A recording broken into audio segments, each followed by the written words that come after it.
What up, and welcome back to Mean Joe Video, where we celebrate the classics and lesser known gems. I'm Mean Joe Grizzly, your humble video store clerk and curator of the classics. And today is Friday the 13th, the most unluckiest day of the year every year. And 45 years ago, it would become the namesake of one of the most influential horror films of all time. That's right, me Militia. Today, we begin our journey from Camp Blood to Manhattan and even eventually to the depths of space. Welcome to the first entry in my Friday the 13th review series. So it's time to dust off that old VCR, travel back to the year 1980, and talk about the movie that started it all.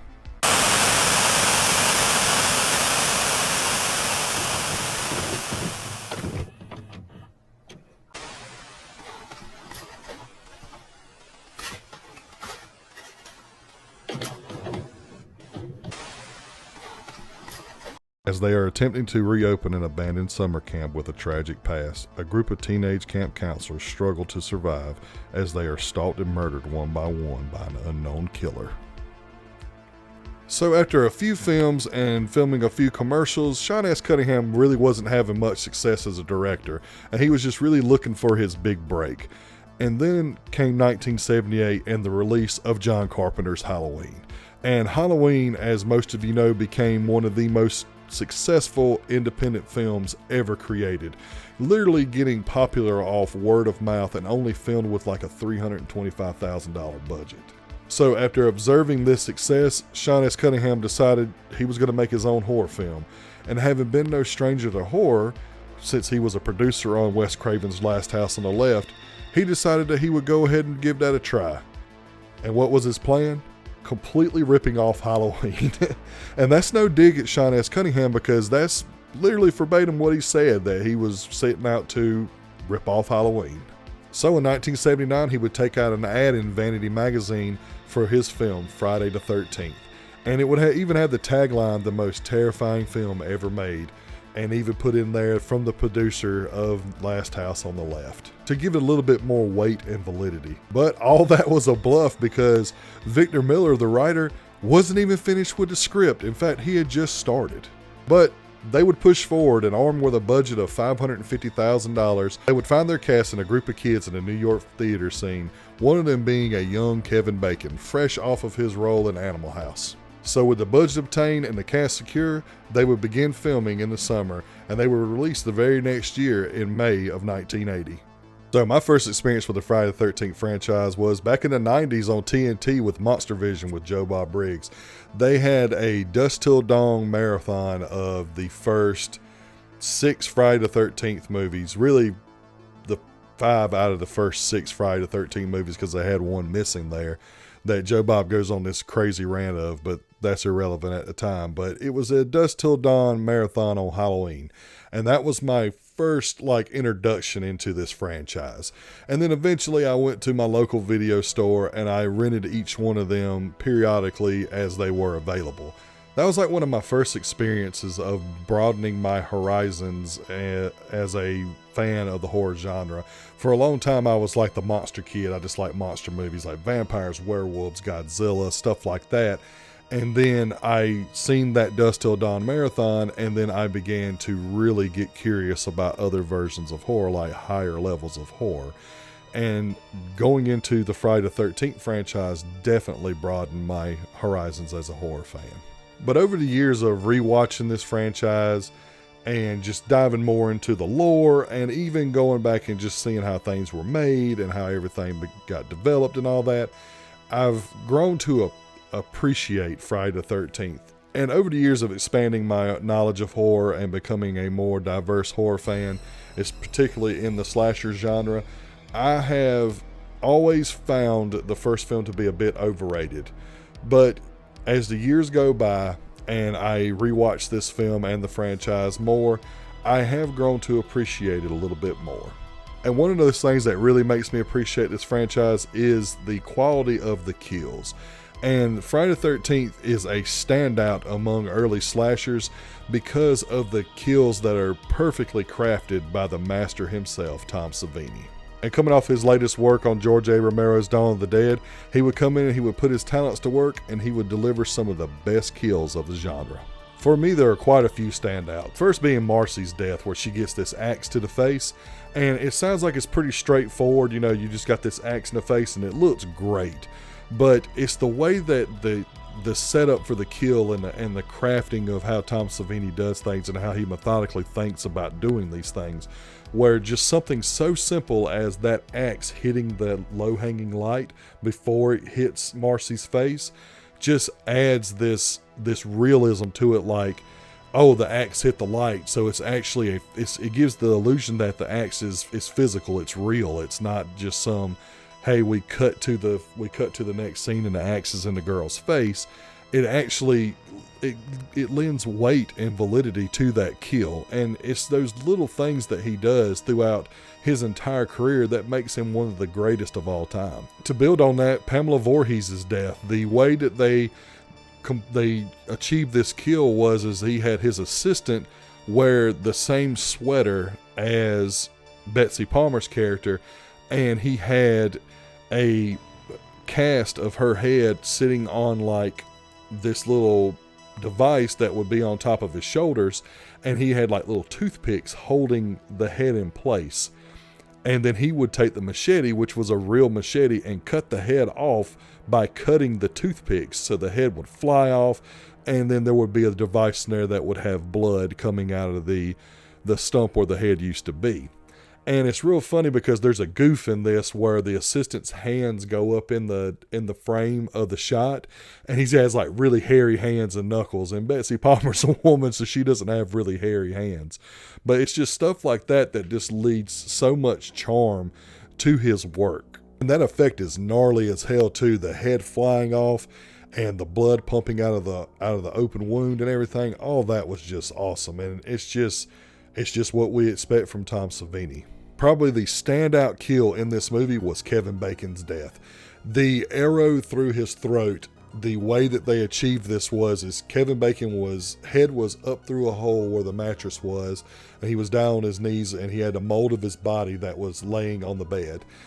And Tom Savini would push the arrow up and through the neck piece, and his assistant was going to be working a pump that would pump blood out. Well, it's funny because another goof happens that you don't even realize happened, because while the assistant was pumping the blood, the pump came loose from the tubing. So to kind of just save everything, because they had no money to work with and they couldn't afford to screw up, the assistant just put his mouth over the tube and blew into it really hard, so it gives that squirt right there in the middle of the kill that honestly made the kill even better. So it's just really cool to see how they did this and how they overcome adversity when stuff goes wrong, and they literally have no money to fix it, and they have no money to do the scene over again. They have to get it done right then. It was his work on this movie and the kills that just set a precedent for the franchise, because oftentimes Friday the 13th as a franchise is criticized for being just all kills and no story. And that's a fair criticism, but when I say it's all kills, that's the beauty and the art of Friday the 13th, is the creativity in its kills. Jason is the most creative killer in the history of slashers. He set the bar really high. Now there are some new slashers that are kind of taking that mantle and giving it a little run for his money, but overall Jason's king when it comes to creative kills. And this franchise, that's its bread and butter. And Tom Savini set that precedent with this movie. So starting out just like with Black Christmas and Halloween before it, Friday the 13th uses the POV perspective and camera work. And I believe out of all three of those movies, I believe it utilizes it the best. The camera just feels more steady, and it feels like we are truly looking through the eyes of a killer. It doesn't feel like that you're just getting jostled around by the camera. It actually feels like you're actually walking and looking through the eyes of this killer. And that was something that it was just the tech wasn't there yet for Black Christmas and Halloween. They kind of invented it and expanded on it, and I feel like Friday the 13th perfected it. And pairing with that POV is the amazing score done by Harry Manfredini. And it's one of those things that it's always utilized when the killer is present, so that you know that this is the point where you need to be on the edge of your seat. It's kind of like a gunshot that kind of sets off the race, because every time the killer's on the scene, that theme begins to play. So you know that something's about to go down. And I felt like it was very well done for its time. And this isn't the first time that this is ever done. It's just Harry Manfredini's score is just that damn good and just has that perfect tension building. Whereas slashers after and before this, they have some type of a just droning sound. This one is more building. Now, of course, that is excluding John Carpenter, because John Carpenter's score is definitely better than this one. But I do think that if there was a close second of something that is building tension in a scene with a killer stalking its prey, it's definitely Harry Manfredini's score. And I think a lot of it has to do too is that you can feel his influences in this, and one of his big influences is Psycho. I know a lot of people think that he kind of ripped off the Psycho theme. I don't agree. I feel like that he just took certain cues from it because he was such a big fan and he incorporated it into his own work, and I just feel like it works. And fortunately, he would take this base score that he has here and he would continue to build on it throughout the entire franchise, where I believe he is the composer for the majority of this franchise. I will say one of the weakest things about Friday the 13th is, and this is an overall theme throughout the entire franchise, that's one of the biggest criticisms that this franchise gets, is that the cast is very hollow and shallowly written. But I do think that there are some standouts, and I do think that there are a lot throughout the franchise that offers really good characters and people that you can really sympathize with.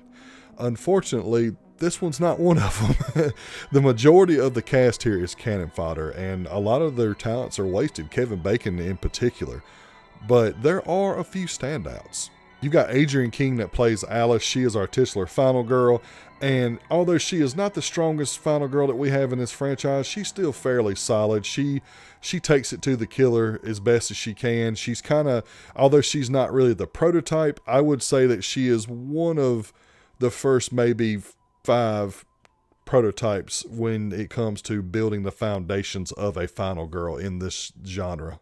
Her acting is fairly genuine. She is a very sympathetic character for the little bit that we are given with her, and I feel like that she is someone that you can root for, that you do want her to survive. Then you got Crazy Ralph, played by Walt Gorney, a veteran character actor in Hollywood at the time. He is the Harbinger of Doom character, which for a little bit there, all of these movies had either him or some other character that was kind of took on that role, and he is absolutely the best at that role. He comes in just telling everybody that they're doomed, that they're all going to die, and that the place has a blood curse, and it sets that tension right then that these people do not need to go there. They do not belong, and that they do not have anything good awaiting them. But our absolute standout is Betsy Palmer as Miss Voorhees. She is the absolute best part of this movie when it comes to the cast and when it comes to acting. And in my opinion, she is terrifying. She is not only do you get the scornful mother who has been wronged, whose son was taken from her due to negligence, but she is absolutely fucking crazy and unhinged. And I appreciated her performance so much because she doesn't play this person who is kind of like zany and crazy. She is like this driven like mother she is going to take revenge for what happened to her son. Even if the people that are responsible are already dead or have been dealt with or whatnot, she's going to make everybody who attempts to bring that camp open again pay with their life. In fact, I think her performance is so good that she might be one of the most underrated slasher villains of all time. I feel like that because of the antagonist that we get in the next movie, that she is often forgotten and is kind of just used as the catalyst for this antagonist coming in next. being the head and the face of the franchise. But it started with her, and Mrs. Voorhees is definitely one of the best slasher villains of all time. The close-up shots like on her mouth or when the moon is on the screen and you can hear her in the background talking about "kill her, mommy, kill her," where she's kind of like mimicking the voice of her dead son Jason. Never paid any attention. Look what you did to him. Look what you did to him. Kill her. Don't let her get away, Mommy. Don't let her live. I won't, Jason. I won't. Kill her, Mommy. Kill her. Is very, very creepy, and it's also the source of the mama that we hear. It is Harry Manfredini taking the "killer mommy" and taking the first part of that sentence and the middle part and like just bringing them together to make that sound with I can't remember the name of the machine that he called it, but it's kind of like a machine. It just makes a constant echo, and it sounds like and that becomes a sound that is used throughout the entire franchise. It is a signature sound that is used in every one of these movies. As I said before, her role in the movie of her being the first killer of the franchise is ultimately lost in time due to the popularity of Jason, but ultimately her death, she leaves behind a legacy that gives way to Jason. Without her death, we do not get Jason. And that, to me, makes her one of the most impactful horror characters that the slasher genre has ever gotten as well. The ending of the movie also kind of gives this traditional thing that they do with like the first few films of a dream sequence scene that happens at the end of each movie, at least in the first few films, where you don't know if it's reality or if it's just a dream because of how it's always set up. But the dream sequence in this is one of the best jump scares of all time, even if it ripped off Carrie, because that's another thing that Sean Cunningham said that they ripped off. And it's crazy how Sean S. Cunningham verbally and publicly said that he was going to rip off all these things, and how people didn't give him much backlash on it. Didn't like, fans didn't say, yeah, he's just ripping that off, I don't have no reason to watch that. Fans ate it up because the way that he ripped it off in a way that became palatable and became its own thing. So I think that the dream sequence scene is something that is so damn effective to the point that it's even overshadowed the jump scare at the end of Carrie. Like, people remember this jump scare more than they remember that. The feeling of everything is going to be okay, only for the zombified version of Jason to come out of the water and drag Alice down, is very damn effective. Even today, I know it's coming, and it's still a good ass scare. And finally, something else I just want to kind of add in here, because it's something that might be very minute and small to other people, is not small to me because I really enjoy it. I think it's really cool, and one of the big trademarks of the franchise is the title cards. The opening credits of each movie is so unique, and it starts with this one, and I love the Friday the 13th logo going into the screen, and once it gets to us, it's like it breaks the glass. I think that's freaking awesome, and I love the way that they achieved that. And they said they achieved it in a similar fashion to how John Carpenter achieved his opening credit scene with The Thing and the words burning through the screen. He kind of did the same thing with that, and it is totally effective, and I thought it was absolutely badass. But the true significance of this movie and its impact on the world of horror and film is one that of positives and negatives.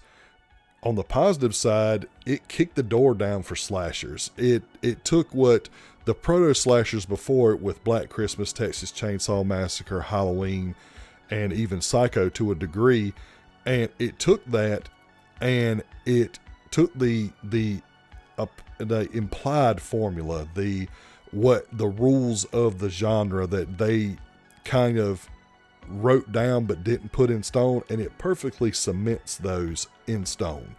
And it delivers the formula that we know today for most slashers. And it kicked the door down in the 80s. It gave us the slasher boom of the 80s. Without Friday the 13th and its success, we don't get Prom Night. We don't get The Prowler. We don't get My Bloody Valentine. We don't get all of these stone cold classic slashers that we got in the 80s without the success of this movie.